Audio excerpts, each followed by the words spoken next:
Good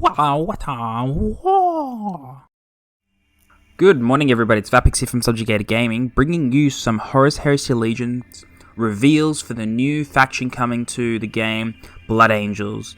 Now, we have a new keyword that we're revealing here, and I'm pretty sure that I'll be the first one revealing, and I haven't seen the spoilers that other people have received. So, we've got 3 cards here to show you, and they have a very interesting mechanic, which I think can be played into a lot with their deck, depending on the other cards and other warlords that we see. So first up, we're going to show you this 2-drop common. Now, it's a 2 energy 2/1, right? And that's alright. That's like, you wouldn't really play it if that was it. But it's got drop pod. Again, it's kind of like, whatever, why would you play it? It's just, there's going to be a 2/1 and nothing's going to happen. But the new keyword here, landing. What landing is, when you exit a drop pod that was not destroyed, you get the ability. So, you know, when you play a trip with drop pod at the beginning of your turn, if they haven't swung into it, the drop pod goes away. If that happens, right, you trigger the landing effect. With this, you gain +2/+2. And again, that kind of seems like whatever. You play it turn 1, you've got a 2/1 drop pod, they swing at it with their warlord, and you just have a 2/1. The fact is, if you can protect it, it becomes a 4/3. Now, a lot of the other cards in this faction, I think, will be falling into this to make this a lot better. One of the other cards I've got to spoil in a second does help with that a lot. Now, something else to note with landing. If, for example, you're able to give Goldstones drop pod. You know, when you play a fast unit, it has drop pod, but as soon as you attack, it loses drop pod. That will trigger landing. If you're able to give one of these troops flank or fast and act with it to attack on the turn you play it, they will get the landing effect off. So I'm hoping there is a way in this faction to give troops you have fast or flank. Maybe there'll be a warlord that says pay 2, give something with drop pod fast or flank or something with that. That's what I'm hoping for. I haven't seen that yet. Now, the landing +2/+2 is pretty good, but only if you can get it off. A 2-drop 4/3 is pretty good in the early game. So next we're going to show you a tactic we have. Now this is Host of Angels. 7-drop, and it puts 3 of that previous troop I just showed in.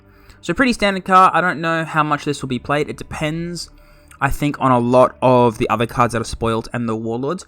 If you're able to get different bonuses onto warlords for drop pods and stuff like that, this could be very, very good. Because if you think about this, if you play this on an empty field, you're basically going to get 2 4/3s and a 2/1. And for 7 energy, that's not terrible. That's actually pretty good. So hopefully there are cards that are able to give them flank or fast, and they will really, really benefit from this tactic. Now the last card I've got to show you is another tactic, and it's definitely the one that will see most play of the bunch, I think. Hermia here. Now it's a 3-drop tactic. Give your warlord friendly drop pods have +1 defense. Now specifically, not the troops get it, it is the drop pod. So the previous troop, it's a 2/1 with drop pod. It will still stay as a 2/1, but the drop pod, instead of being an 0/2, will be an 0/3. And that is very, very good. So if you're able to get this off and then play those troops with drop pods, it'll take more than just the opponent's warlord or weak troops to be able to go through them, right? So that's the idea here. Now, this is a non-legendary tactic, so you can play 2 of them. So the drop pods will be able to become 0/3s or 0/4s. So that's very, very exciting, I think.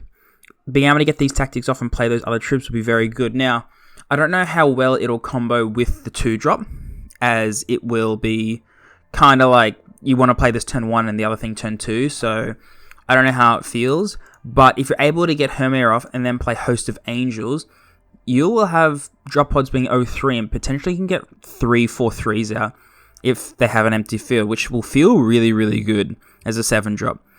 So these cards are not absolutely game-breaking. They are pretty decent, I think, depending on the other stuff in the faction. They could be very, very good, especially Hermia. I see Hermia being a card that's played if they seem to be playing to drop pods a lot. As you can see by this email here, they have said that these drop pod effects are based off the Blood Angels strategy of audible drops and shock assaults. If the opponent can't intercept the drop pods, the Blood Angels will wreak havoc. And I think that's pretty true to what these cards are. If you're unable to get to the drop pod in time and destroy it, they become more powerful. And I think that's really, really awesome. So yeah, in this email, you can see that it's not my interpretation that you'll get the effect off if you're able to play in troop and attack with it that turn. It does say it here. But if it also happen on the same turn the troop is played, in case it has flank or fast and attack on the same turn, when starting the attack, the drop pod is removed and landing triggered before resolving the attack. So that'll be incredibly powerful with certain abilities. So if, like for instance, you're able to give any sort of fast units drop pod, or if you're able to give drop pod units, like you play them first, they gain drop pod. And I'm expecting hopefully one of the warlords has pay 2 a unit with drop pod gains fast, or all your units with drop pod gain fast, or flank, or something like that. That would be awesome.